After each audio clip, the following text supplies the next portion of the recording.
আজ আপনি যে এআই ব্যবহার করছেন সেটা হয়তো টেক্সট লেখে, ছবি আঁকে বা ভয়েস বদলায়, কিন্তু এটা সব বুঝতে পারে না।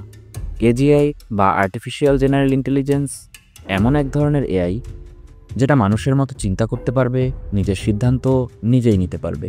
বিজ্ঞানীরা বলছেন আর্টিফিশিয়াল ইন্টেলিজেন্স যদি বাস্তব হয় তবে এটি চিকিৎসা, গবেষণা, আইন, এমনকি যুদ্ধ পর্যন্ত নিয়ন্ত্রণ করতে পারবে। Elon Musk, open AI, deep mind সবাই কাজ করছে এই প্রযুক্তি নিয়ে। কিন্তু প্রশ্ন হলো, যদি একদিন মেশিন আমাদের চেয়েও বুদ্ধিমান হয়ে যায় তখন কে নেবে নিয়ন্ত্রণ? ভাবুন তো, আপনি কেবল চিন্তা করলেন আর ভিডিও চালু হয়ে গেল। ব্রেন কম্পিউটার ইন্টারফেস বা বিসিআই এমন এক প্রযুক্তি যা মস্তিষ্কের সিগন্যালকে কম্পিউটার বুঝতে শেখাবে। ইলন মাস্কের নিউরোলিঙ্ক এই প্রযুক্তির পথপ্রদর্শক। এই প্রযুক্তি পক্ষাঘাতগ্রস্ত ব্যক্তিকে আবার হাঁটতে শেখাতে পারে, এমনকি স্মৃতি সংরক্ষণ করা, নতুন কিছু শেখা, সবই মস্তিষ্ক দিয়েই সম্ভব হতে পারে। শুধু ইন্টারনেট নয়, ভবিষ্যতে হতে পারে মাইন্ড নেট। কিন্তু যদি কেউ আপনার চিন্তা নিয়ন্ত্রণ করে নেয় তখন?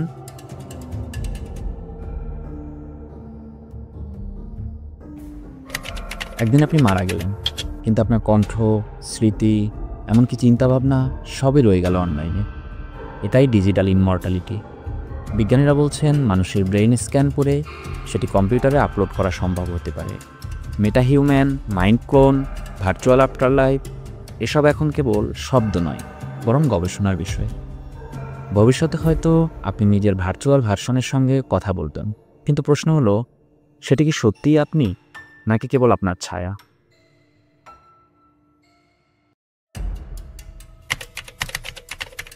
পৃথিবীতে খনিজ সম্পদ একদিন শেষ হয়ে যাবে, কিন্তু মহাকাশে এক একটি গ্রহাণুতে রয়েছে কোটি কোটি ডলারের সোনা, প্লাটিনাম ও দুষ্প্রাপ্য ধাতু। স্পেস মাইনিং এমন এক প্রযুক্তি যা এসব সম্পদ পৃথিবীতে এনে দেবে। নাসা, স্পেস এক্স, এমনকি প্রাইভেট কোম্পানিগুলো ইতিমধ্যে কাজ শুরু করেছে। যদি এটা সফল হয় তাহলে ভবিষ্যতে হয়তো আমরা বলবো সম্পদ তো আকাশেই ভেসে বেড়াচ্ছে। তবে সেই সঙ্গে আসছে নয়া উপনিবেশ, নয়া প্রতিযোগিতা। মহাকাশের জন্য যুদ্ধ কি তাহলে দূরের ব্যাপার নয়?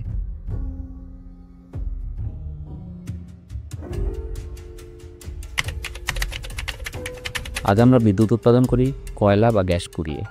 এতে দূষণ হয়, রিসোর্স শেষ হয়ে যায়। কিন্তু নিউক্লিয়ার ফিউশন, এটা হচ্ছে সূর্যের শক্তিকে পৃথিবীতে আনার চেষ্টা। এই পদ্ধতিতে দুটি পরমাণু একত্রিত হয়ে তৈরি করে বিশাল শক্তি। ফ্রান্সে তৈরি হচ্ছে ITER নামের বিশাল ফিউশন রিঅ্যাক্টর। যদি সফল হয় তবে বিদ্যুৎ হবে সস্তা, অফুরন্ত এবং একদম পরিষ্কার। ভবিষ্যতে হয়তো আর তেলের উপর নির্ভর করতে হবে না, ফিউশনের আলোয় জ্বলবে আমাদের পৃথিবী।